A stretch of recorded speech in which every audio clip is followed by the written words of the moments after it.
Just to remind everyone, we will be recording this webinar and will be accessible from our website later.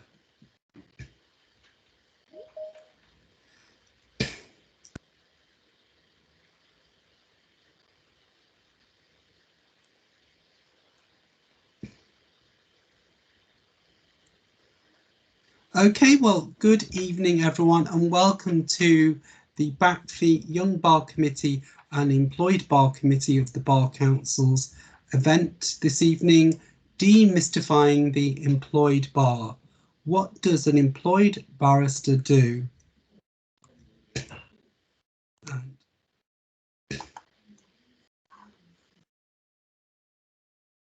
So tonight's agenda, I'll introduce you to our panel.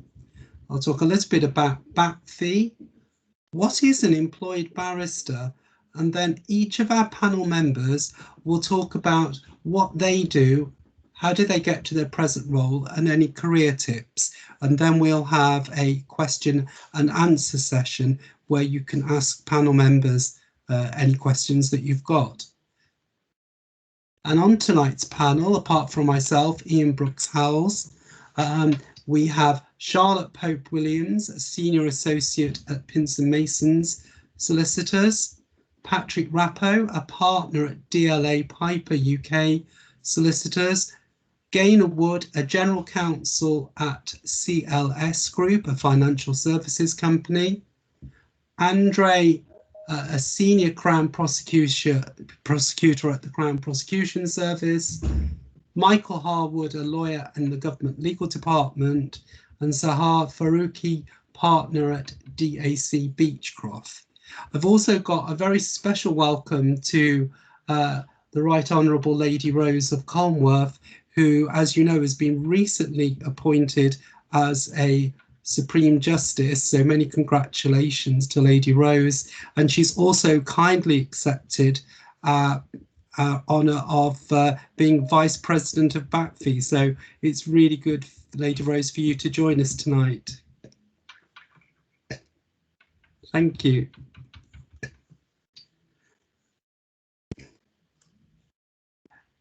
So I will talk about what is BACFI, just so you know who we are. We stand for the Bar Association for Commerce, Finance and Industry. We are a specialist bar association of the Bar Council, but independent of it. And we represent barristers working in corporations, businesses, law firms and public authorities. And we've been doing that for over 55 years with over 200 members. So as you can see, it's an organisation which you can join as a student, and that way you get webinars like this at least once a month, and events hopefully once we get over the pandemic. So what is an employed barrister? So if you'd all like to, if you can, go to menti.com and key in this code number, we've got a little poll for you all to do. So if you just want to do that for a couple of minutes, and if anybody's got any comments they want to make, perhaps you can do it in the chat box of what you think an employed barrister does.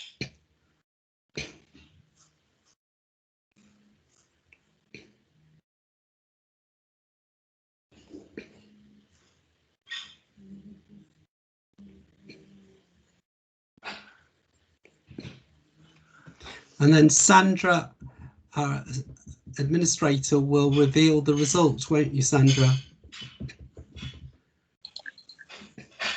I'll do my best to, yeah.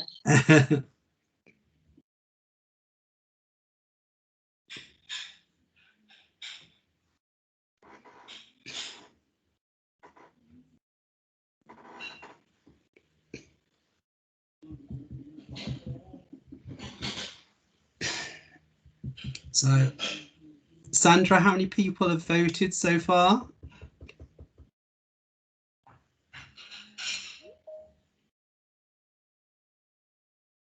Just give it a couple of minutes.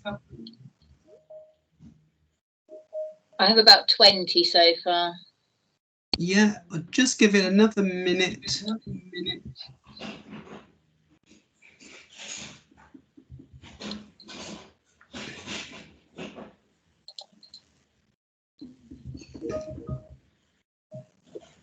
So, Sandra, shall we just will you just like tell us what the results have been?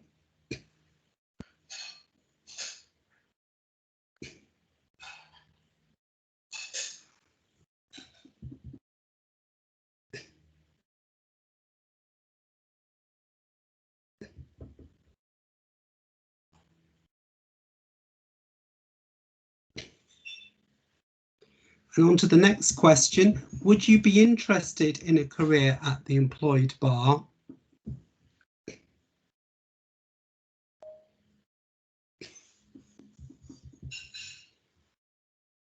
And then if you enter your email, you can get the results of the poll. Sandra, do you want to share the results? I will, yes, yes. Right, first question.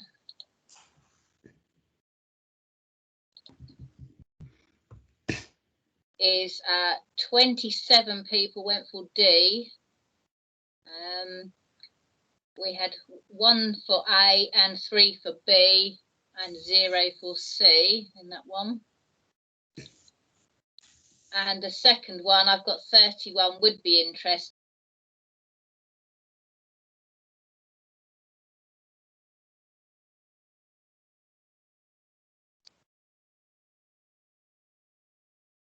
Sorry, did you hear that or not? I didn't hear that, no, Sandra. And the last didn't hear that. question. Okay. Did you hear the first question? Yes, I did. Yeah, and the second question. Second question, I've got 33 said yes, they would be interested in a career at the employed bar, and 2 wouldn't. Okay, right. Well, that just gives you an idea. So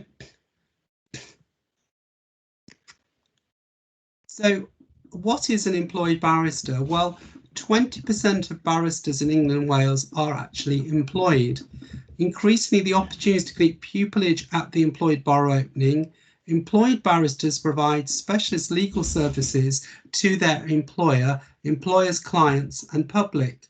They remain independent but accept their instructions from and provide legal services to their employer and their employer's clients. I think what employed barristers are employed in all sorts of different sectors. They're employed in the public sector, the private sector, the third sector, and solicitors' law firms. And I'm a barrister that works for one of the major banks, and a typical large company will have a legal department. I've worked for companies like BT, British Gas, and they will have large legal departments employing upwards of 500, 700 lawyers, some of which will be barristers. And those departments are usually headed by a senior lawyer, such as sometimes called a general counsel, legal director or head of legal. And that department will be separated into different teams. Most commonly in a commercial company would be a commercial contracts team that advises on major contracts, either for sales to customers or procurement for buying things in. And barristers are commercial lawyers, legal counsel. You may become a corporate lawyer looking at mergers and acquisitions and advising the company on company law. And these are corporate lawyers. Many companies have their own litigation departments and advocacy departments where they will have litigators and advocates. And there will be specialist legal functions depending on the company. So you very often will have a technology company may very well have its own in-house patents and intellectual property department. There may likely to be specialist lawyers in data protection law, employment law, and regulatory law, depending on the sector that you're working in. So you can see there are many different types of roles that an employed barrister can do in a company. And in the private sector, the career progression, usually you would start as a junior counsel, a legal counsel, and as you develop your career, you become a senior legal counsel. You might want to move into management and become a legal manager, and then into leadership, perhaps become a general counsel or head of legal. Often these people sit on the boards of the company and report directly to the chief executive officer. Or you may become a specialist lawyer, as I've mentioned, in different areas. Perhaps you want to branch out from the law, perhaps become a company secretary looking after the administration of the company, or go into compliance to put policies in place to prevent the company from breaching regulations and laws. Or perhaps you'll move into general business management. Many successful in-house lawyers have become CEOs and general managers outside of the legal department. So there's lots of opportunities within large companies. Myself, I went to a state comprehensive and studied law at the University of Wolverhampton. I did the bar finals and was called in 1989. I was a legal assistant in a litigation department at an NHS authority for a couple of years while I was looking for pupillage. I then did my first 6 pupillage in a traditional barrister's chambers in Norwich, but then I did my second 6 months as a commercial pupil at a telecoms company, and my pupil master was the legal advisor to that company. I then went on to become a legal advisor at a telecoms manufacturer and then a IT services company. I then moved to BT, the phone company, and had various roles, including head of legal from 98 to 2013. I then left that company and became a legal consultant, interim lawyer, working for such clients as British Gas, fintech companies, and Lloyds Banking Group. And I've just been recently appointed as a general insurance commercial lawyer at the bank. So you can see the different career options that you've got and the kind of how you can develop your career in business. Now moving on to the public sector, every authority and government department will have lawyers in it. There is the government legal department, and we've got Michael Harwood on tonight who will tell you about what that does. The Crown Prosecution Service, we've got a Crown Prosecutor here tonight as well. So talking about the career options within that service. There are lawyers in devolved government, for example, the Welsh Senedd and the Welsh Government. There are lawyers employed in local government. Very often the chief exec or town clerk is a qualified lawyer, and that could be a barrister. And other public authorities and quangos will employ lawyers as well, including employed barristers. Another sector, the third sector I've called it, charities, law centres, not-for-profit organisation, trade associations, industry groups, all employ lawyers, including employed barristers. You may be working for a charity advising them on charity law, or in a law centre actually advising members of the public.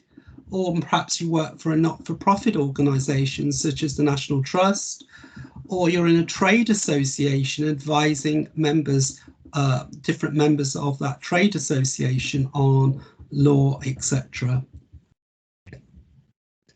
And then the final option is working for a solicitor's law firm. When I first qualified, actually barristers weren't allowed to work in solicitors' firms, but now you can. And you can go, as you'll see from one of our speakers tonight, you can actually operate as an advocate within an in-house kind of chambers within a law firm, or you can just go into the law firm as any other solicitor, as an associate, senior associate, become a senior lawyer of counsel, legal director, or as you'll see tonight, Patrick is a partner at a law firm. So I shall now move on to the legal panel tonight, and I will invite Charlotte to start with a short talk about her career to date. Hi, sorry, my unmuting button took quite a little while to unmute there, so hopefully you can all hear me. I know there's 3 things that I have to talk to you about. So first, I'll tell you how I got here. Second, I'll tell you what I do on a day-to-day basis. And 3, I'll give you a few tips that I hope are useful about pursuing a career at the employed bar or the bar more generally. So with respect to how I've found myself in my current position as a senior associate at Pinsent Masons, my journey began at school, like many people. So I attended an all-girls grammar school where you had to take what's called the 11+ an exam to get in, and it was quite academically rigorous. I then read law and French law at University College London. So I was one of the people before Brexit that was fortunate enough to do an Erasmus year in France, in Paris, which was really, really wonderful. And I learned so much from it. And my French has been in the past, I don't know about now, excellent as a result. After that, I was always abundantly clear that I wanted to come to the Bar of England and Wales. And I would highlight that I did do quite a few mini pupilages. I did a stage, so work experience at the European Commission. I also worked at the Ministry of Justice, interviewing, mooting, debating, all of the ings to try and make my application as appealing as possible for chambers and organisations in order to secure pupillage. So I did that. I also should highlight that whilst I'm a member of Lincoln's Inn, I was able to secure what's called the Harold G. Fox Scholarship from Middle Temple, and that enabled me to go to Canada and undertake commercial litigation there. And because the partner that I worked for specialised in commercial litigation in the Caribbean, I actually ended up spending a majority of my time during that period working in the Eastern Caribbean, or in the jurisdiction of the Eastern Caribbean Supreme Court. So I spent a lot of time in St. Kitts, in Anguilla and St. Lucia, and also the British Virgin Islands as well. And I got to do some really, really interesting cases, including one where a cult leader had persuaded a lady from Ireland to give him £64 million worth of shares. And he brought his followers to court. So there was lots of craziness and fun there before I secured pupillage. I did undertake what you might call a traditional pupillage. So I know that there's been lots of chatter on social media about pupillages and securing them. Please don't worry, please don't put unnecessary pressure on yourself. You will get there, whether directly or indirectly. There are so many ways to achieve these things, more so than they were when I started in the profession. So I did a traditional pupillage in a common law set of chambers, so lots of construction, insurance, personal injury type work. But unfortunately, none of the pupils in my chambers were taken on, and I was absolutely devastated, but I stayed in chambers for a while. And an opportunity came up, and this comes to what I do, number 2, at the Bank of England. And I just decided to give it a punt. And I actually fell into being an employed barrister. It was not on my radar. I had no clue whatsoever, but I thought I'd give it a try. And I can honestly say it is one of the best decisions that I have made in my career so far, because there is no way whatsoever that I would have secured the type of experience that I have now had I remained in the set of chambers where I started off my career. So the work at the Bank of England was extraordinarily varied and interesting, and I got a great deal of responsibility very, very quickly. You'll be aware that the bank is a UK central bank, so it prints the banknotes, which are polymer. So there are all kinds of issues. There were issues that came up about the Equality Act 2010 in relation to the component parts of banknotes. Then there was the supranational, international and political legal issues with the governor that I worked under, Mark Carney, going to G8 and G7 summits and the impacts of that from a legal perspective. Also, there were what we call the Prudential Regulation Authority's enforcement cases. So that's a regulatory body that looks at what banks and insurers and other large financial institutions do and see if they're behaving themselves or not, which can tend to be the case. So doing legal work in that regard, and also learning completely different types of advocacy in the bank. So I hadn't appeared before what the bank calls the court, which is like a board of directors, which is a completely different form of advocacy. And I consider that I'm a better advocate as a result, appearing before the bank's decision makers, which are a little bit like mini tribunals. Again, another form of advocacy that I hadn't learned before, working with individuals in HM, Treasury and other central government departments, and also drafting legislation. I had an opportunity to do that as well. So really, really diversifying and improving my skill set in a way that I just wouldn't have done at the Self-Employed Bar. After that, I moved to Pinsent Masons, where I am now, and I spent at the bank in financial services disputes. So now that I'm at Pinsent's, my role is probably much more similar to a barrister in a commercial set of chambers with a few extra bells and whistles on it. So I do all the normal stuff in terms of conducting litigation, because I have the conducting litigation extension to my practicing certificate. So I deal with my clients on a day-to-day basis in relation to various claims and defences that they have that are generally in the business and property courts and the commercial courts. I'm really fortunate that Pinsent supports me in regard to my love of advocacy. So I do appear in court for and on behalf of my clients as well, whenever the opportunity presents itself, which is fantastic.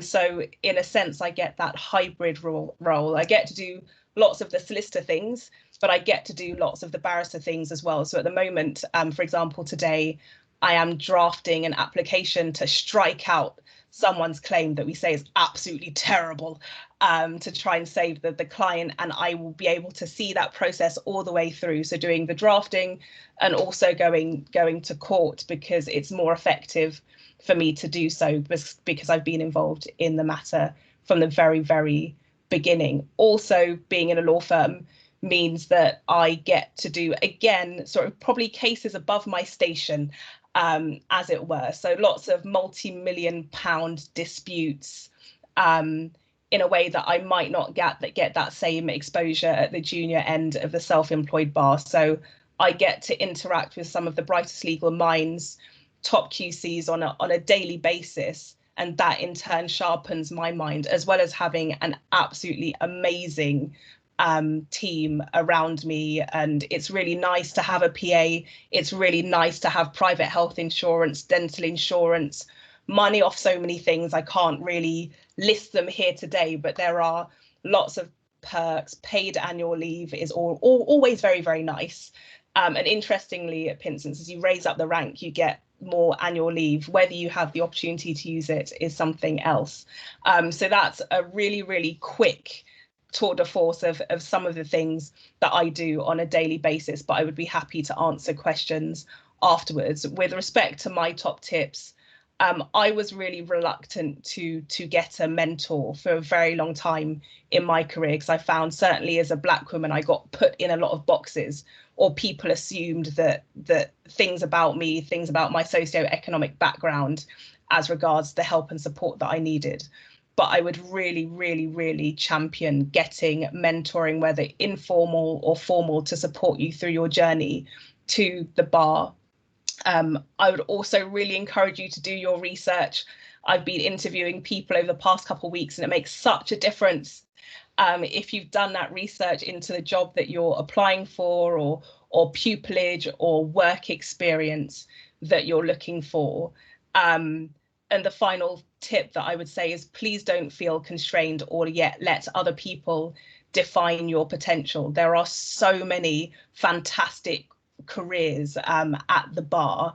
Nothing is set in stone. You can change your mind and chop and change and do different things. And I would really encourage you to embrace it all and don't let people tell you that you can't. And that's it, because I think I've rambled on for far too long already. So thank you for listening. Well, thank you, Charlotte, and I'm sure there'll be lots of questions heading your way when we get to the Q&A part. I'd now like to introduce everyone to Patrick Rappo, who was the chair of BAPFI until last year. He's a partner at DLA. So Patrick, look forward to hearing what you've got to say. Good evening, everybody. I hope you can all hear me and see me okay. I've in this day and age, I've had to stick a towel over the window to stop the sunlight coming in because we're living in this Zoom world. But just to introduce myself, the surname Rappo is in fact Swiss, and the accent, as some of you may hear, is in fact Irish. So I come from a mixed background, and in fact spent the early years of my life living in Switzerland and speaking French, and then moving across to Ireland when I was quite young, and my parents separated and divorced. So as a result, I came from a single parent family with a mixed sort of racial background, and in terms of my sort of family history, none had been to university. I had zero contacts in law, and managed to sort of progress through the education system by getting a scholarship to a boarding school. And then, like has been mentioned by our preceding speaker, Charlotte, I also went to a grammar school after having taken and passed the 11 plus. And then likewise from there, managed to do the exam route to get into Oxford University, and was fortunate enough during that time to be able to get a government grant to go to university. And after university, was able to also get a government grant, as Northern Ireland was the last one to provide them, to get into law school. And at that stage, there was only one provider, which is the Inns of Court School of Law. Without such funding and without such financial support, I must admit I would have found it incredibly difficult, but spent many months also trying to supplement my income by going into the local library. I was living in Hammersmith and Fulham, to check through on the old microfiche system what extra funds I would be able to get in terms of grant funding and so on to supplement my income, as well as making applications for scholarships. So one of my takeaways would be get funding by hook or by crook. There are lots of scholarships, there are lots of grants, there are lots of potential loans out there, no matter what your background is. And if you go looking for them, you will be able to find them. The next thing is really, the next tip would be just never give up on pupillage. Just keep trying. As Charlotte has mentioned, there are different routes to eventually get pupillage. Mine was by dumb luck. I had managed to get a 6 months criminal pupillage my second 6 months, but I hadn't got a first 6 because I'd been too ill to attend one of my interviews at one of the family chambers that I wanted to get. But whilst I was at a dinner at Gray's Inn, which was where the inn that I'm a member of and have since become a venture of, I was speaking to somebody in my mess of 4 who said that she had accepted 2 family chambers, 12 months in each, but was going to have to turn one of them down, and the one that she was going to turn down was the one that I hadn't been allowed to go to an interview for because I was ill. So I telephoned them the next day and said, "Oh, on the off chance that that you may have any spaces left, I'd still be totally interested in coming along and would be delighted to come along for an interview. And I heard later, after they'd given it to me, that a number of them thought I was a complete chancer by ringing up to ask for that, and the other half thought it was a completely genius way of inveigling myself into a pupillage. But the lesson from that is just never give up, keep on trying, and you will eventually get it. What I then did after doing those 6 months worth of pupillage was I immediately went into a criminal tenancy. I was very fortunate. I got taken on at the criminal chambers I was at.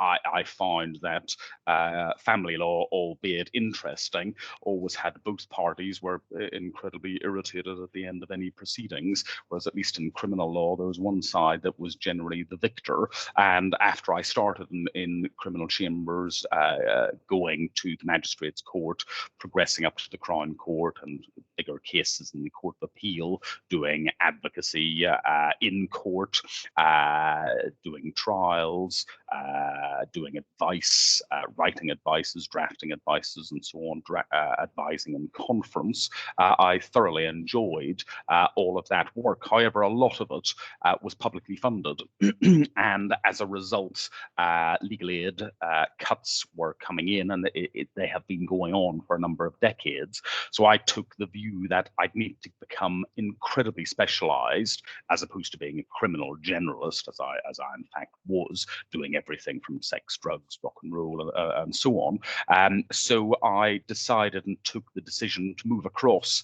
into the government legal service. I didn't need to do anything to get across there except do an interview and go through the process of the evidence-based application to get in and join the Serious Fraud Office. The initial plan had been to help set up an advocacy department within the Serious Fraud Office, which concentrated on very big fraud cases, and the idea was that I would get specialized in that and make a decision as to whether I wanted to stay in government or more likely actually move back into the criminal bar again with a fraud specialism.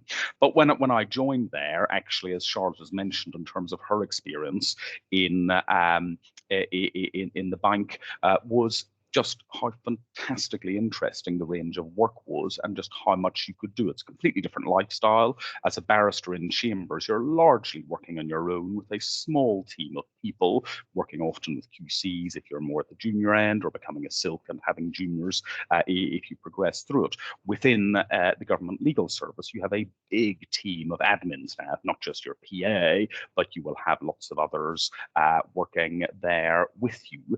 So there is a real team spirit. Wages are, frankly shocking. I remember one of my referees saying to me, "Patrick, is that really the salary? Is there a zero not missing from the end of it? I felt guilty giving you the reference if that is the true salary." But nonetheless, the experience that you get is fantastic. And at a very young age, you will get thrown in at the deep end, yet have a much better support network there. Whilst I was within government, not only was I at the Serious Fraud Office, we were involved in serious fraud cases, and it was around the time that the Bribery Act was coming in. I started off as an investigative lawyer. I got moved up to a case controller in charge of cases, and I eventually became head of the Bribery and Corruption divisions. So I was involved in drafting law, the Crime and Court Services Act, which led to deferred prosecution agreements becoming law. So I spent many years helping out with that legislation. I was involved in policy, the policy under the Bribery Act, gifts and hospitality, expenses, and when those cases and corporates would be prosecuted. So that policy drafting is something that I was involved with.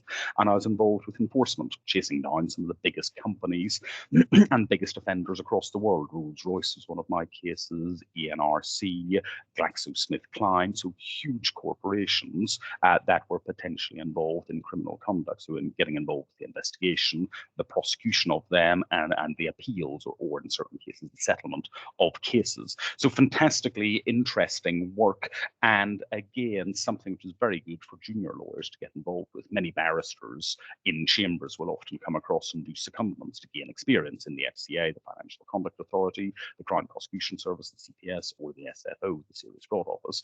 So it's a great place either to come along to do a secondment or to come in and do full-time work. And currently I know that they are looking to recruit people into the General Counsel's office, and so most of these organisations have rolling recruitment exercises. So great thing to get involved with, and that really would be my third tip would be, if you get an opportunity to work in government, do it.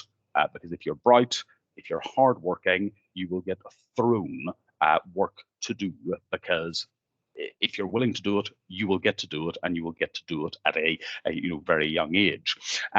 So I moved on from government and went and joined a law firm, effectively gamekeeper turned poacher, and I was doing pretty much exactly the same thing, but for companies, representing them, as opposed to working on behalf of government. The difference, obviously, between one and the other is, in private practice, I am running my own business, essentially. I'm a partner and have look after a team, which is a smaller team than what I had within government. Within government, I was looking after about 70 members of staff. Within DLA Piper, where I am now, albeit we're one of the fourth largest law firm in the world, the team that I have in London is about 15 strong, so it's a much smaller team, but at the same time, it's representing companies. So I'll be advising boards, I will be speaking to the chair of the company, the general counsel of the company, and giving them advice, and working on some of the very big cases which are being brought by my former employers, the Serious Fraud Office. I was involved in their prosecution of Barclays Bank and a number of their directors for defrauding allegedly the shareholders and public in relation to a sale arising after the financial crisis in 2008. And then currently I'm involved in the NatWest prosecution for supposed breaches of the money laundering regime. So the range of work is fantastically interesting, very similar to what I was doing in government, but a slightly different focus.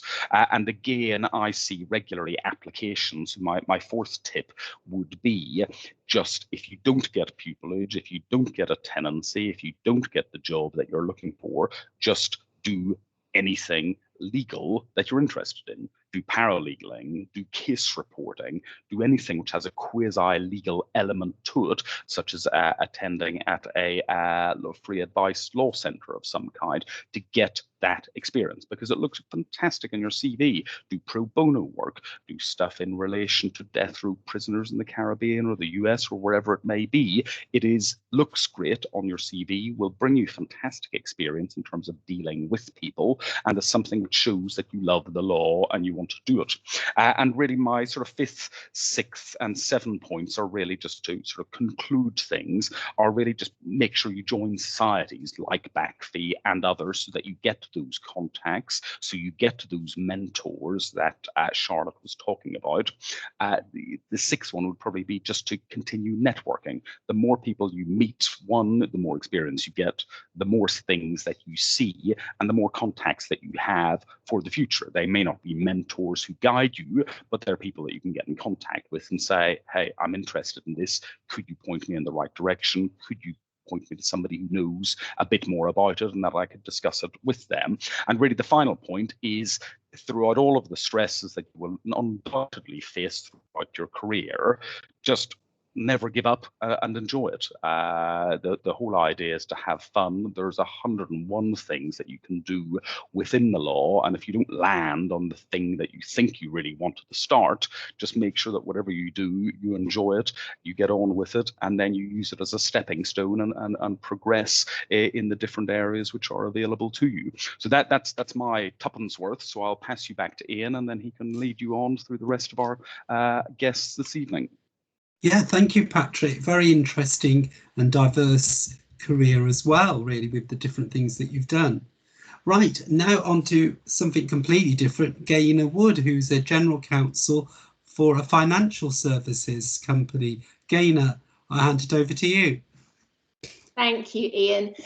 Gosh, these are hard acts to follow, but I'll do my best.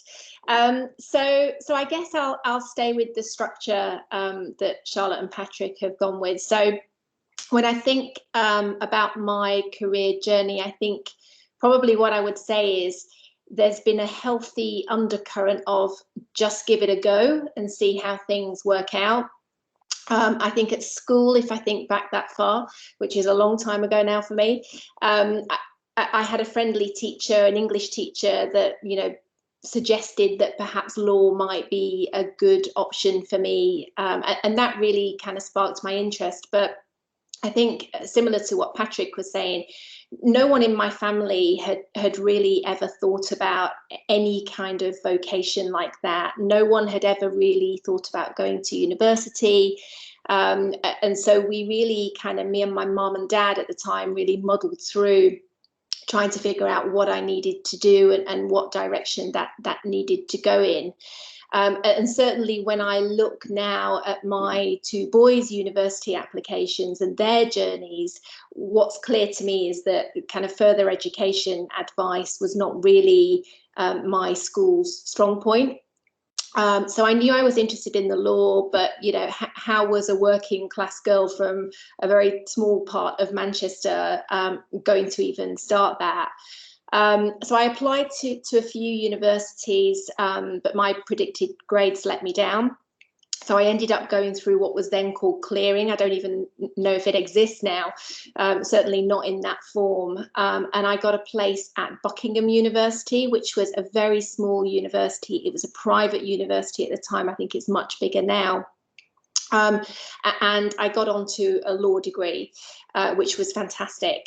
And then from that point, I just basically flooded every barrister's chambers I could find for mini pupilages. And every time I was home in Manchester, I would kind of go out and knock on doors of chambers and just see what I could get in terms of experience. And I went to a few solicitors' firms as well, but I think that there was something very sexy about the bar, and it really kind of excited me, the work that they were doing. But the reality was, and I know this now, that what I'd actually fallen in love with at that point was that narrow view of the self-employed bar, because of course that's all I saw really in chambers, and actually the most successful bits of that as well. Not once through all of that journey, through school, college, university, did anyone ever say to me, "What have you ever thought about the employed bar?" And certainly the couple, I think there were a couple of employed barristers that did come to uni at one point to give a little bit of a talk, but definitely the kind of narrative around that, not from them obviously, but the narrative more generally was, you know, why would you want to do that? That's not a real barrister.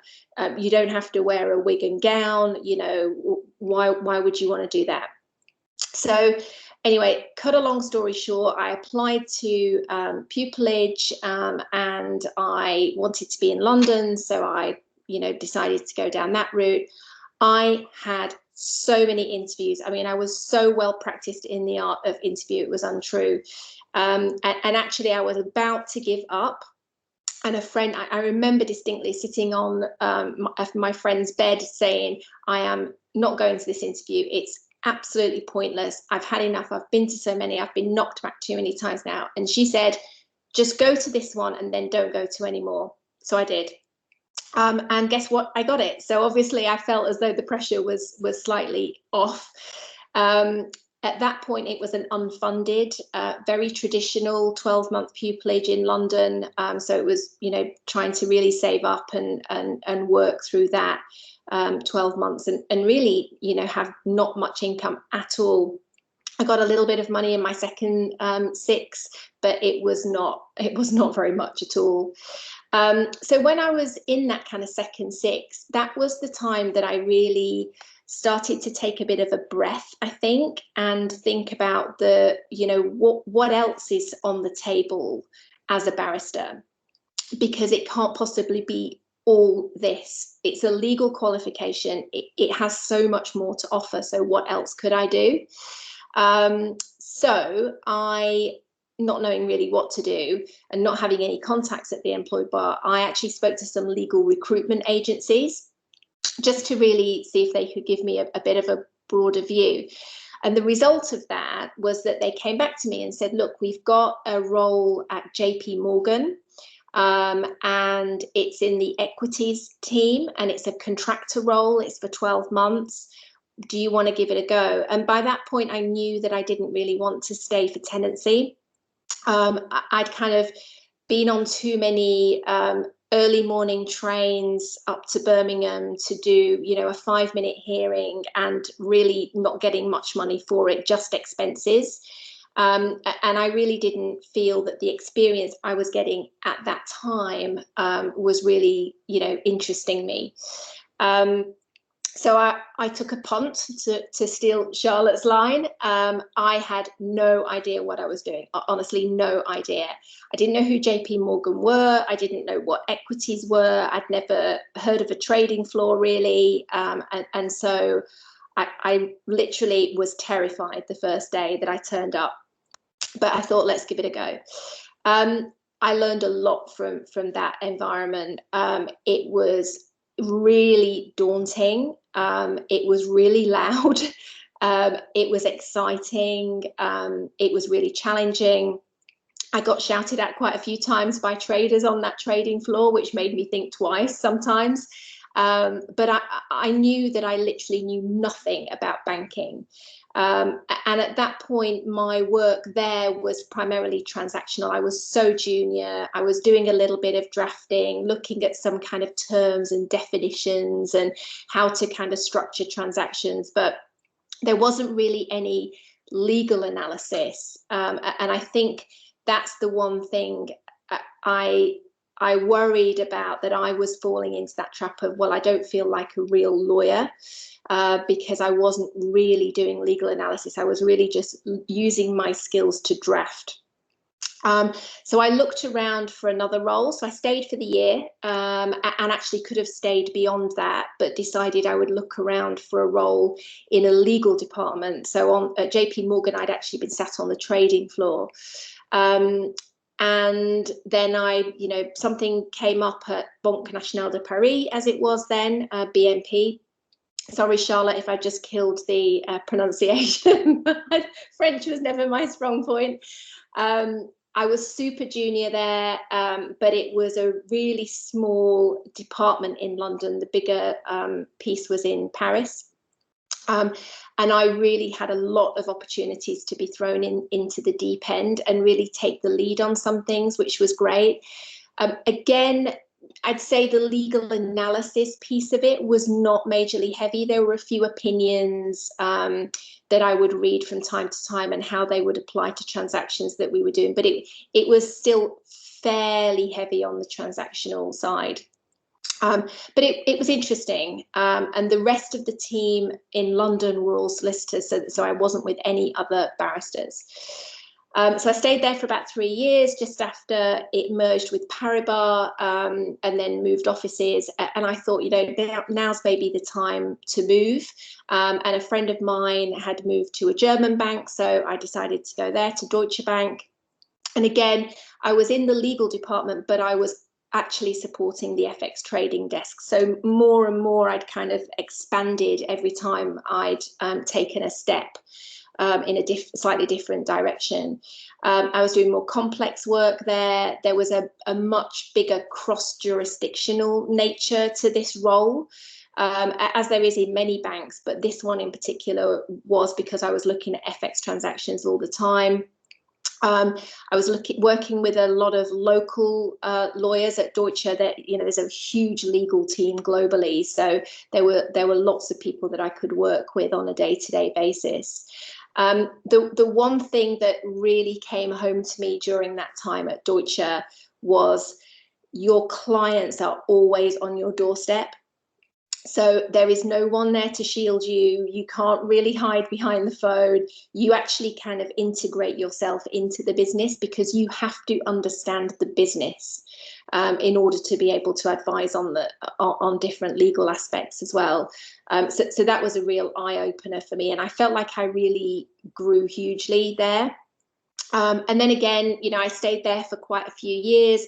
While I was at Deutsche, one of the traders moved to Bank of America, And then the next thing, I got a call saying, we've got a role, it's a more senior role, do you want to come up? And I loved it. It was brilliant. By this point, I'd kind of got to a point in my personal life where, you know, I'd got married and wanted to have children. So I have to say, you know, echoing what others have said as well, the fact that I had those maternity leave protections, you know, I had the benefits that I could rely on. I had certainty that my role would be there when I came back from maternity leave. I had full pay for a certain period of time, which was just fantastic. I could just enjoy being with the boys and seeing them grow up. There was a lot of flexibility for me when I went back, which probably wasn't the case in a lot of the banks, but I was lucky to have that at Bank of America.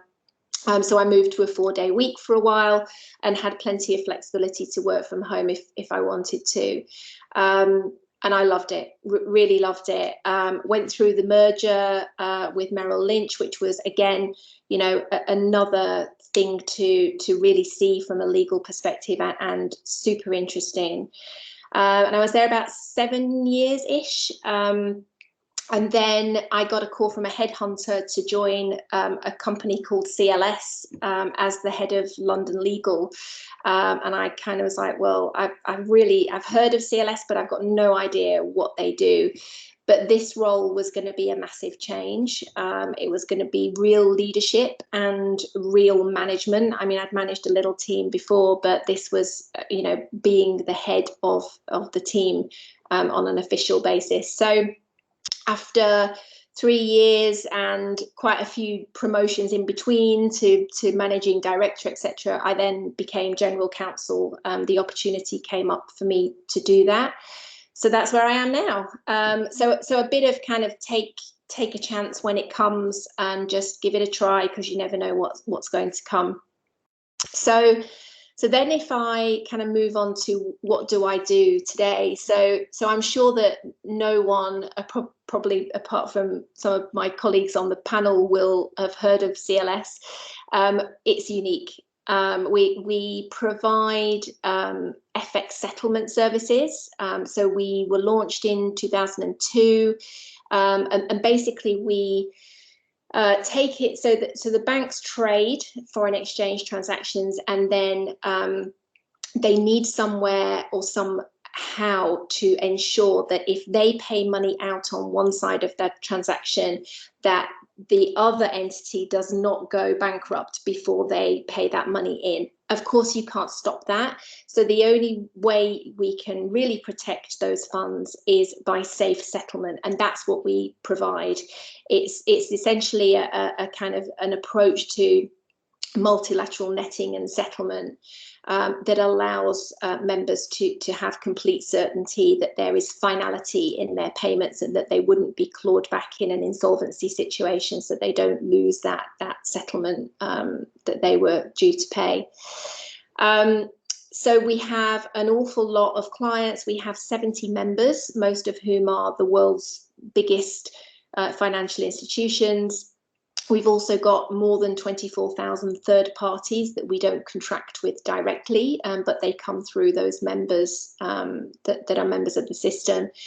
And we settle trillions of payments on an average day. So amongst a lot of other things, no pressure, but it is up to me to make sure that the legal framework that underpins all of that works.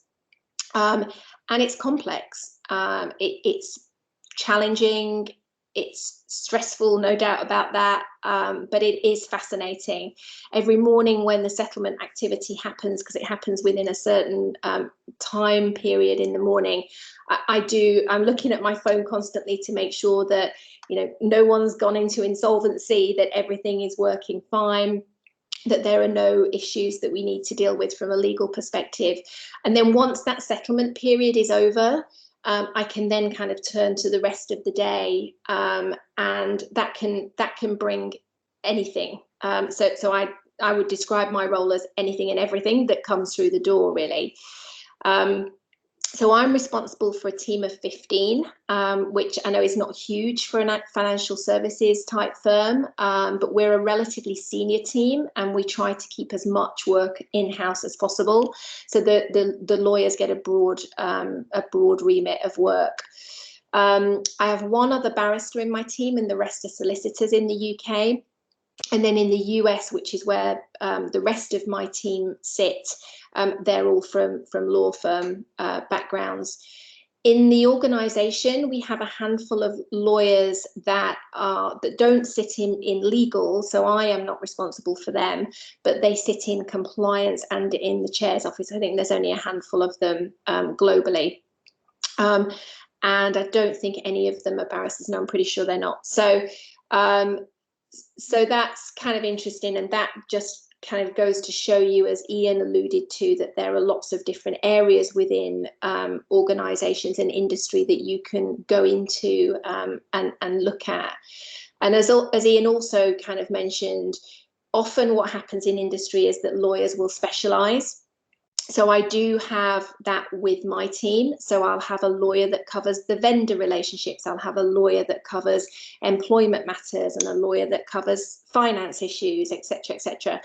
But there is still a drive across the team to see everything. So I make sure that everyone, other than their main point kind of coverage, I do give them lots of different things to look at. They all own a jurisdiction, so they'll all be responsible for that. So, you know, someone who looks after Australia will look after the Australian members, but also look after the legal framework and really get up to speed with the framework in Australia.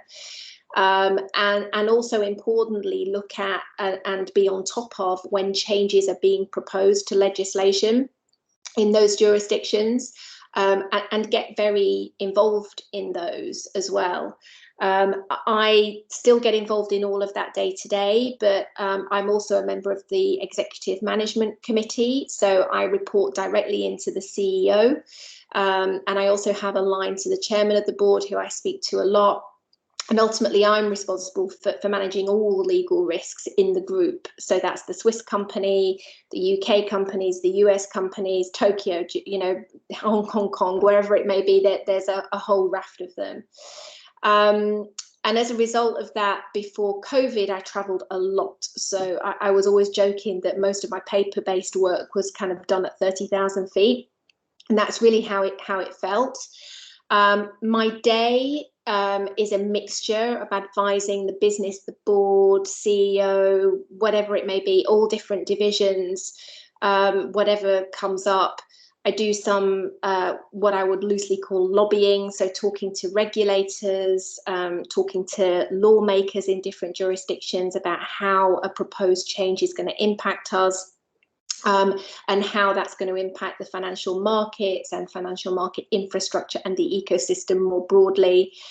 I run projects, I have internal committees, just so many different things. So, you know, I can be dealing with a contractual issue that relates to the fact that the toilets are not great. So it's building management at 1 minute, and then, you know, strategic direction of the company the next, someone's employment issue the next, corporate governance, and kind of above all of that is making sure that the company is acting ethically at all times. So, I mean, quite a broad range of things. And I think I would just echo really what everyone else has said. Keep your options open, be brave and take the chances. Think about the positives at the employed bar. Think about the skills that you'll use, which is negotiation, conference advocacy, all the same skills that the self-employed bar, just in a different way, and don't give up. So that's how I would summarise it. Great, thank you, Gaynor. Lots of food for thought in that discussion. Thank you. So we'll move on now to the public sector, and we've got Andre Ndwanka Jonathan. I'm not very good with names, so sorry about that. Andre, do you want to talk to us about life as a senior Crown prosecutor and kind of how you got there? Yes, I will do. Good evening, everyone, and thank you to BACFI, the EBC and the YBC for inviting me to speak today. So cutting straight to the point there, my name is Andre Wadako-Jonathan, and I'm going to address you first on my journey to the bar. Now, I've given this a lot of thought, and I'm fairly certain that my journey began with my mother's ill-advised decision to enroll me into a performing arts class when I was about 7 years old. That started a love of performing, which evolved from theatre, then to music, then to debating and public speaking. And I was fortunate enough to get into a grammar school after passing 11 plus. And as a result of that, I got to take my law A-level early. I did so in year 11, and I knew that this was it. That's what I wanted to do, and I wanted a career as a lawyer, specifically as an advocate. So that set me on my path to university. I did my LLB, and whilst at university, I took advantage of as many advocacy opportunities that I could possibly find, from mooting to debating, and I was master of the moots for, I think, 2 out of 3 years. Whilst there, I developed a lifelong affinity for criminal law, and after a third-year elective, then international criminal law and related fields such as international humanitarian law, which is the law of armed conflicts, or the law which governs war effectively, and international human rights law as well. So I went on to do the BPTC, but I was fairly certain at that point that I needed some kind of further study after to really hone in that specialism on public international law. So after being called to the bar in 2016, I moved to the Netherlands to pursue an LLM in the same topic. And after finishing that LLM, I joined a Dutch research institute and advised on the prosecution of war crimes in Latin America, and led general research activities in the fields of international criminal law, international humanitarian law, human rights law for a number of international actors, ranging from the ICRC, the International Committee of the Red Cross, to Médecins Sans Frontières. Again, I apologize, Charlotte, for my butchered pronunciation, but other actors of a similar cadre, essentially. So in 2018, I then returned to the UK. So I moved back to London to begin the hunt for pupillage, as it were. At that stage, I was predominantly applying for chambers and organizations where I could practice both crime and international crime. And this is important because I think wherever you end up, you have to decide what you want to do, and you need to make your career work for you. And in my particular circumstances, the CPS fit the bill perfectly, because the CPS, specifically the counterterrorism division within the CPS, has jurisdiction over all domestic prosecutions of international crimes under a principle known as universal jurisdiction. Universal jurisdiction essentially means that there are certain offences that are so egregious, the violations are so bad, that you can be prosecuted for it anywhere, regardless of where it happened. And as a pupil, as luck turned out, I had the opportunity to be involved in one of the leading cases in this field, and I'll come on to that in due course. So I started pupillage in November 2018 after a series of interviews, both in chambers and with entities such as the CPS as well.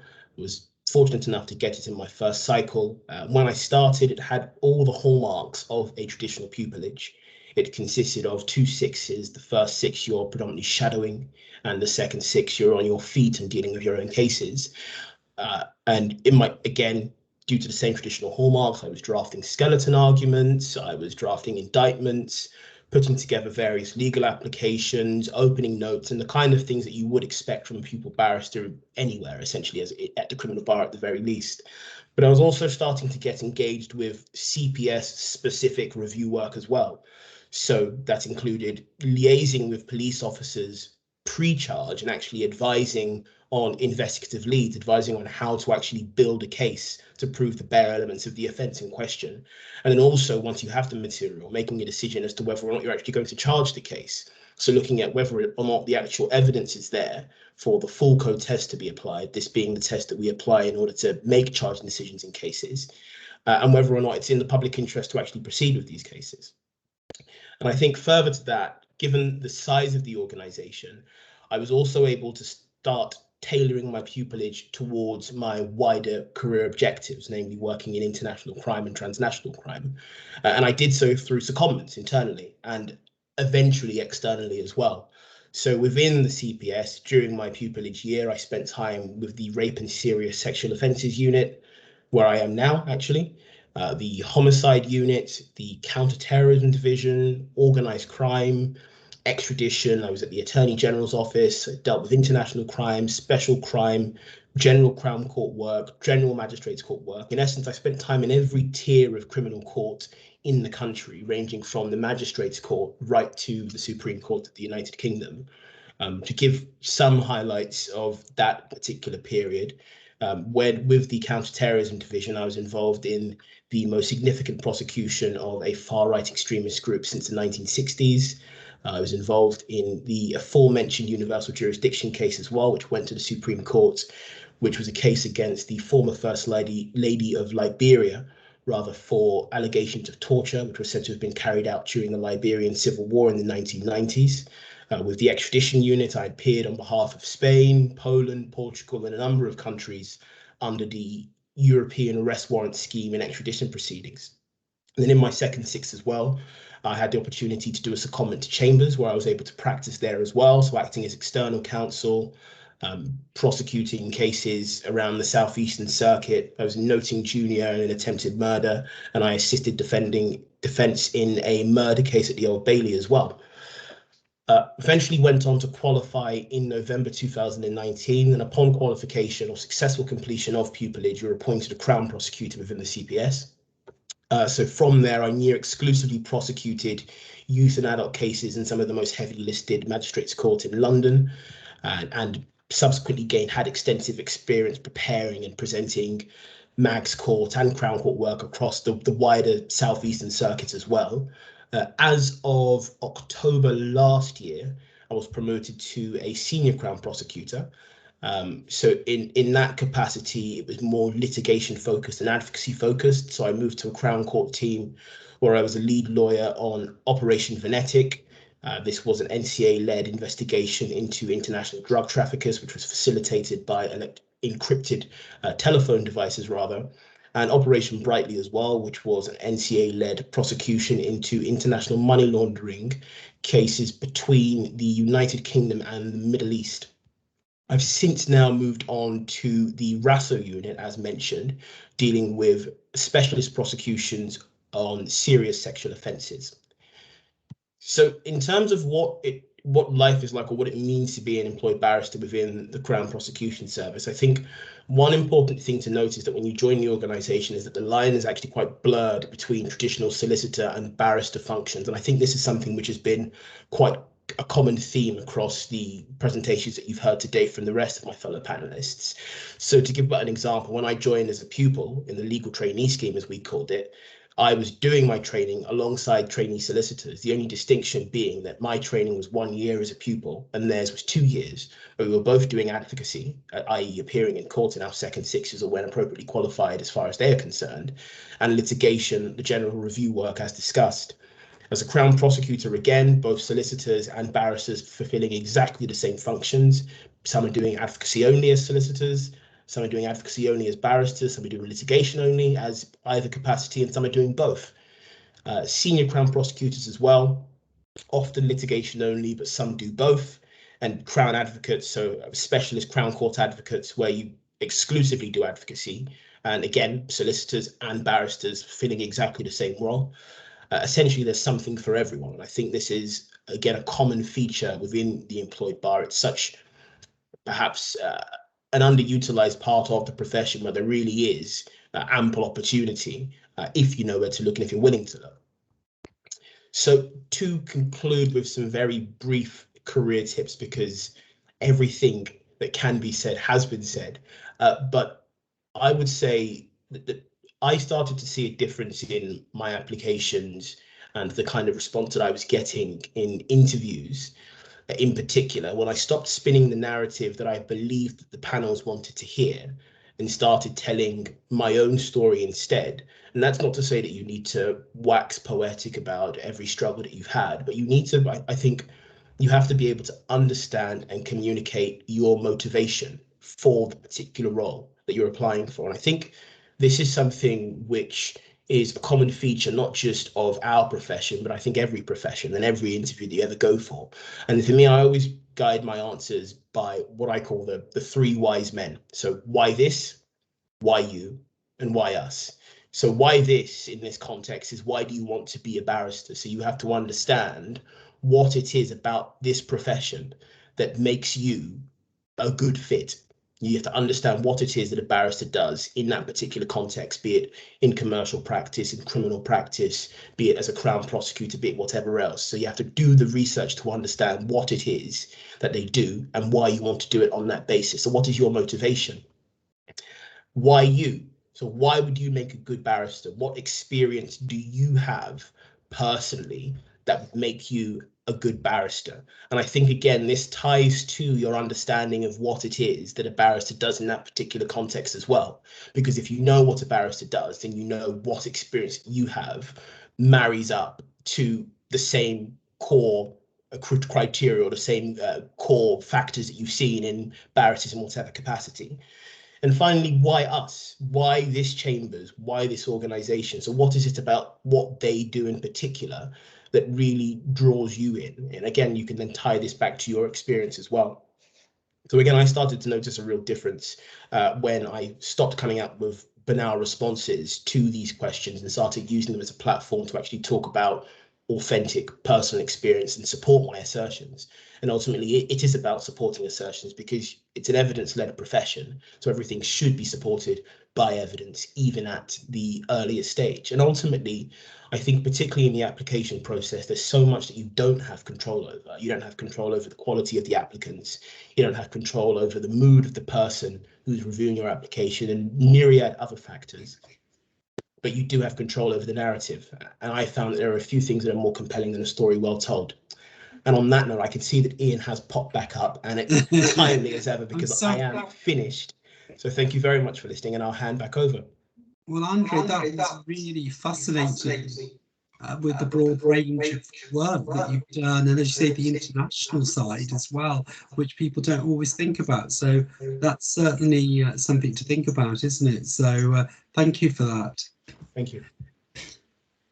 So our next speaker is Michael Harwood, who's a lawyer in the Government Legal Department. So Michael, I'll hand over to you and hear about what sort of things you do in the Government Legal Department. Ian, many thanks for the introduction. I hope everybody can hear me okay. Thank you very much to BACFI for inviting me along to give you a quick snapshot of who I am and what I do.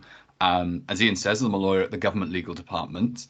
The Government Legal Department essentially is the umbrella organisation which provides legal advice and legal services to central government. So it's a huge organisation, and broadly speaking, it can be broken down into litigation arm and an advisory arm. So the litigation arm are all the lawyers that are dealing with all the different cases in which the government is being litigated, which is a lot.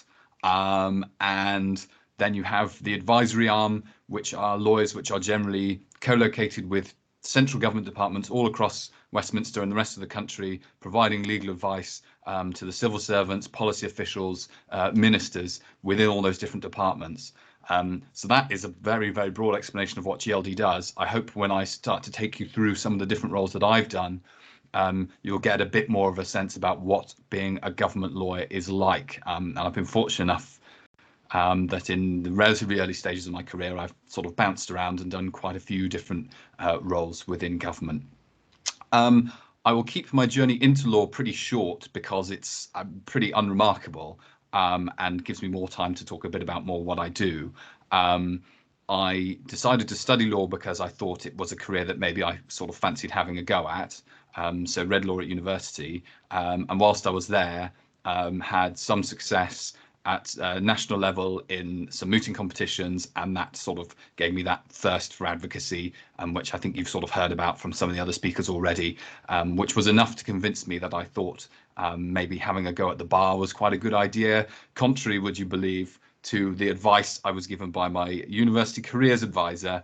I thought, no, I'm going to give it a go. It sounds like a lot of fun. So yeah, got a bit of experience under my belt, came to London, studied my bar finals, and like everybody, or certainly most of the people in that position, set about applying for pupillage. with sort of limited degrees of success. It was probably around about my sort of second or third go through the rigmarole of applying for pupillage that I stumbled across the fact that the government legal department was recruiting for, advertising for pupils. At that time, it was very few. They tended more to recruit trainee solicitors, but it sounded like a really interesting role. Public law was something that I always kind of found more interesting than other areas. I really interested in that, the relationship between the individual and the state and how public law manages that. So I gave it a go and went through the application process for pupillage at Government Legal Department. It was and still is very different to the application process for pupillage in chambers, which you know, if you'll excuse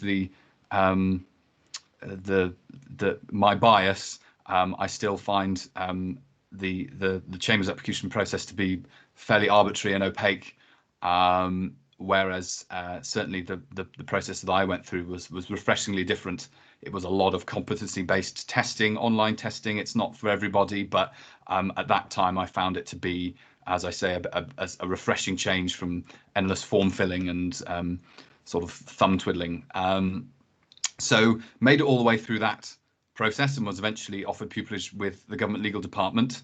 And I was one of 4 pupils taken on in my year, and there were about sort of 15 to 20 trainee solicitors also in that intake. And yeah, sort of off I went. My first role as a government lawyer was as a trainee litigator. Bit of a shock to the system. My very first week, or it may have been my first day even, I was sat down and given a stack of about 30 different judicial review claims that had been issued against the government and told, right, these are yours to manage now. Off you go.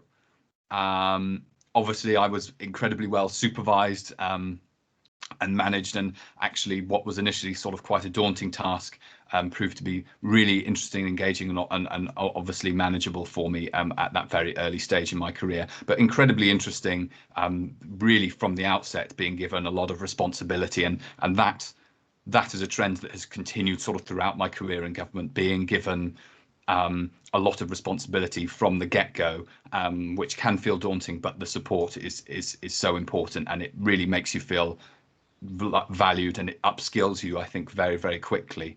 Yeah, so did that for a little bit. Did the second 6 months of my pupillage as a secondee to chambers, much like Andre was saying he did with the CPS.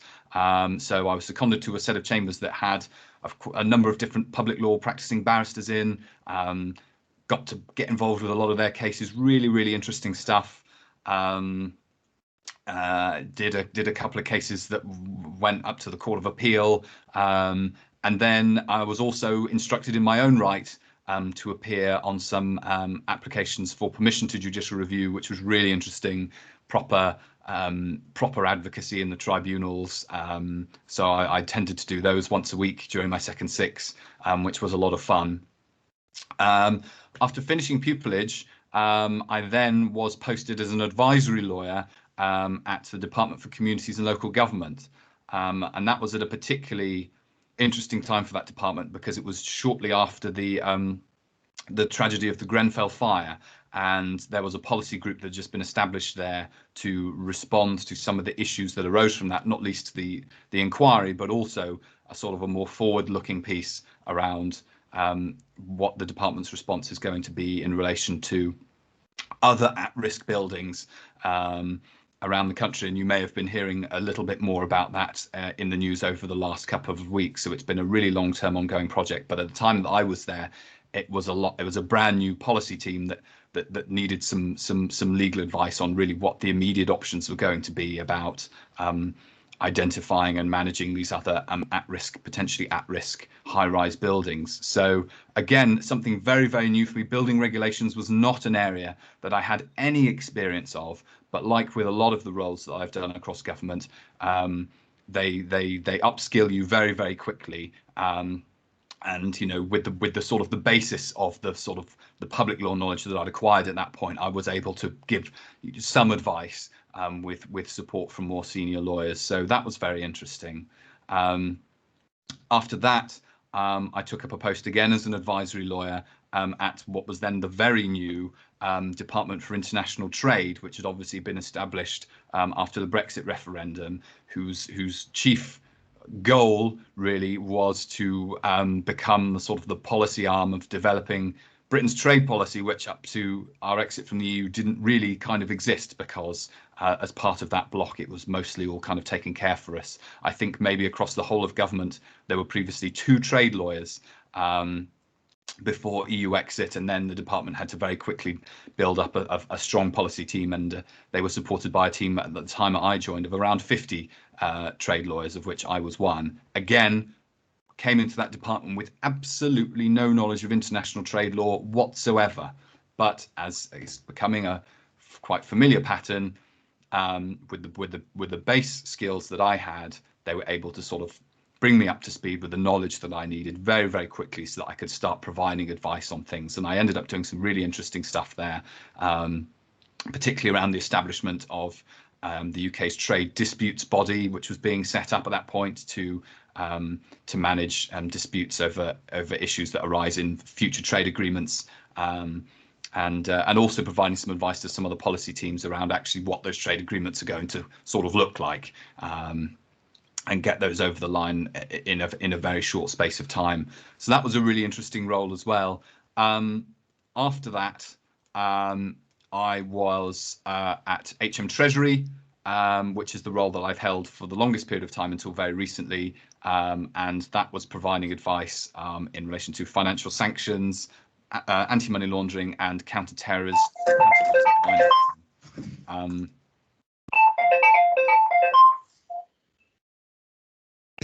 Sorry about that. That's okay. Yeah, so I was there for about 2 years altogether, advising policy teams, a very fast-moving policy team, actually, that was making a lot of operational decisions around the imposition and management of financial sanctions against individuals, organisations all across the globe. And once I'd gotten into the sort of counter-terrorist space in particular, that was really, really interesting for me. Again, absolutely no knowledge of financial sanctions when I joined, but by the time I left, had a very solid grounding in that area. And then to sort of bring you up to date, really, I was there for 2 years, and then moved to a very different role to any that I'd held before, which is my current one, and that is working as a legal advisor at a public inquiry. So the government provides the lawyers that provide the legal advice to the chairman and of all the different public inquiries that are established. So I'm now part of that legal team to a major public inquiry, and it's a very different role to any that I've done before. So far, very interesting. Again, not coming into it with any real sort of knowledge of how inquiries work or some of the legal issues that arise, but I've been getting up to speed pretty quickly. So that is a real run through my career journey to date. As you've probably seen, being a lawyer in government means you're exposed to a whole range of different things, and you're not in any way hampered or prejudiced by the fact that you've probably never seen these before. What you quickly realise is what your policy clients want, civil servants, ministers, they want you to be able to advise on things like risk. They want to understand what the public law risk is, and they want to be able to sort of try and manage that. So you're part of a team that's helping the government to manage legal risk in a lot of grey areas around sort of policy development and things. I'm very aware of time, so I'm just going to probably just Yes. I will probably just call it a day there. I mean, because the other panelists before me have been so good, I can echo entirely their sort of tips. I think be bold and be brave about your career choices. I think there's still a lot of pressure, too much pressure on students and junior lawyers to know what they want to do and what area they want to practice in, and you don't need to. You really don't. Be open to the opportunities that are available for you. There are tons. Get involved with them, and sort of help use those opportunities to help cast your career. And if you do that, you can't go far wrong, because there's so many interesting things that you can do in this profession. So thank you. Great. Well, thank you, Michael. And it just shows the breadth of work that you can do as an employed barrister. So lastly, but not least, is Sahar Faruqi, who's a partner at DAC Beechcroft, who has founded a equivalent to a barrister's chambers within a law firm, which sounds very interesting. Sahar, would you like to speak? Thanks, Ian. Good evening, everyone. I'm very aware of the time, and as Michael just said, so many of the speakers you've heard from have touched on a lot of the really important themes about life as an employed barrister. So as any counsel who goes last, I'll try, after echoing and endorsing the points made by all of my learned friends, just condense this very quickly and say that I personally had a journey which has involved some time at the self-employed bar. That's a very important distinction, that the self-employed bar in criminal practice. I did that for a number of years before moving ultimately in-house to one international law firm as part of an advocacy unit, which subsequently became a standalone company. And in the last 5 months, I've recently moved firms to another multinational firm, DAC Beechcroft, where we've set up, as Ian mentioned, a chambers style sort of organisation within the firm. So our model, which we've written about extensively and spoken about as well, is probably excuse me, it's probably as close as you can get to the traditional setup of chambers, but within the employed setting and the environment of a law firm. So when you start asking what are the differences, it's quite difficult to actually answer that question. It's easier to say what are the similarities, because they just go on and on. We have a full team of clerks. Our barristers take instructions across the board, across the type of work that the firm does. The real differentiator, I suppose, is just that our barristers are employed, and that means that they have the security of a regular income, a salary, of course, and all of the benefits that Charlotte mentioned before as well, in terms of healthcare and various other associated things which people find important, because self-employment simply isn't for everyone. But just because self-employment isn't for you, it doesn't mean that a career as a barrister isn't for you. And even the traditional role of a barrister, who is separate from the solicitor but instructed by them to go to court or provide advice, all of those things are very much possible for the life and the day-to-day life of an employed barrister. The practice that I have ultimately ended up in from crime is in the field of commercial dispute resolution, with a heavy leaning towards international arbitration. That's involved, over the course of the years, an extensive amount of travel and an opportunity to be involved in some really exciting high value cases. And that's probably also one of the biggest points. As a relatively junior barrister in the context of the employed bar, you have the opportunity to be exposed to more complex, more interesting work than your counterparts at the self-employed bar. That's not an absolute rule, but I would say as a general rule, it's pretty close to what you see.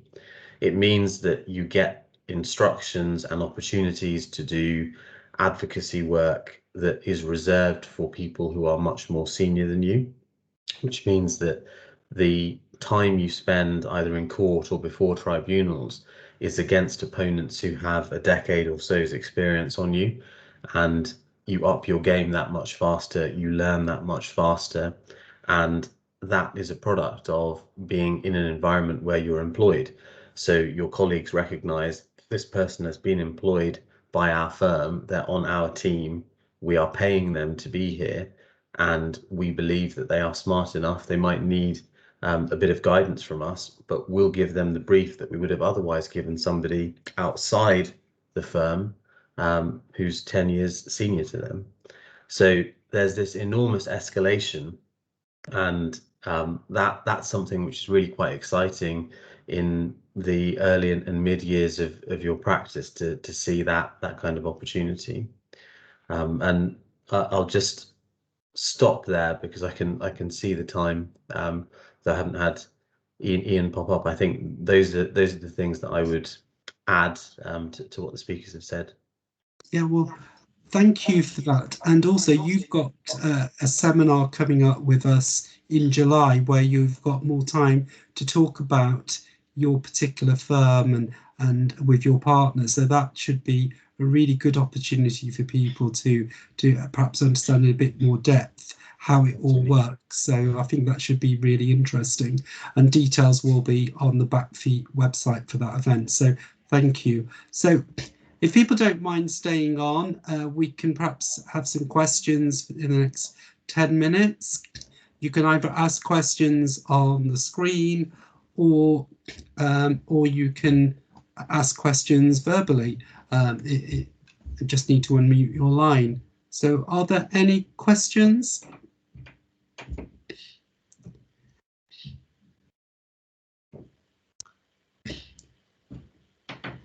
Whilst waiting for questions, I saw some of the questions on the chat, particularly asking about availability of pupilages.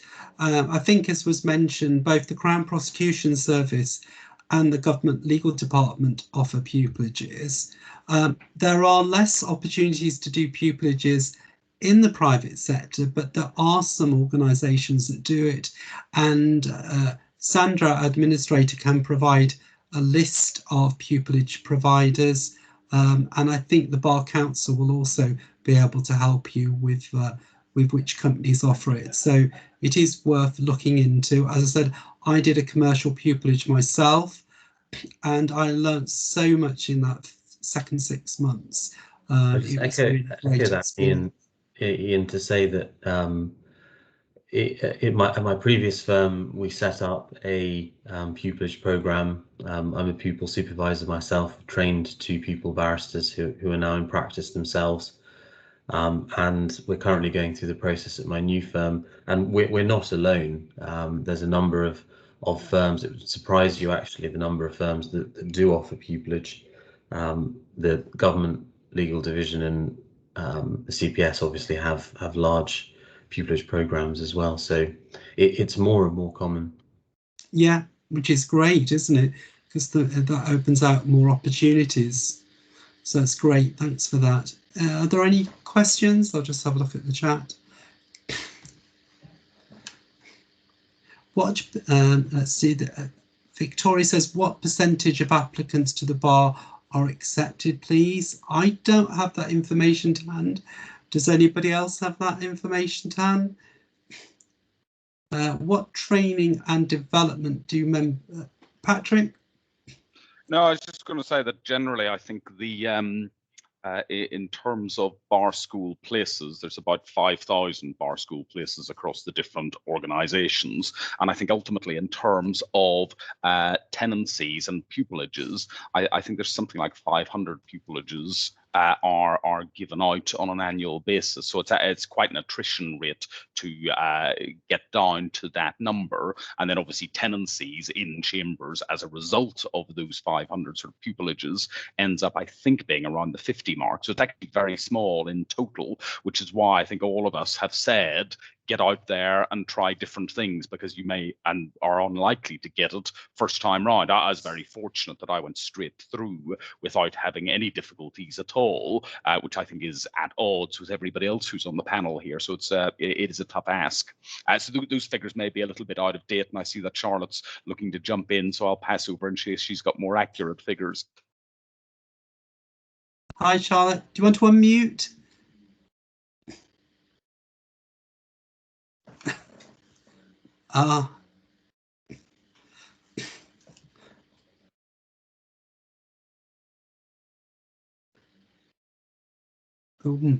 the wonders of modern technology.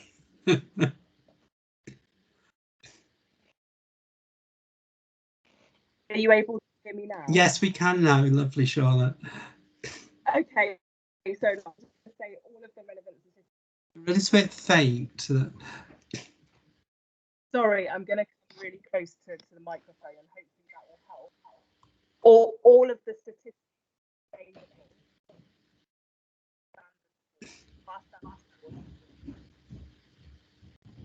Oh, sorry, Charlotte, we can't hear you. Sorry, I don't know what's happening. Never mind. Don't worry. Perhaps type your answer on the chat, because that. So we've got some more interesting questions. How do international applicants fare for pupilages with the employed bar? Has there been any precedent for non-British pupils? Any of our panelists know the answer to that question? Yes, there absolutely is precedent for that. I believe you need a tier 2 visa for which there are actually specific sponsorships available, I think, through the Bar Council. I've been on panels before where I've learnt that relatively recently. I'm not familiar with the details, but I know of people who have done it.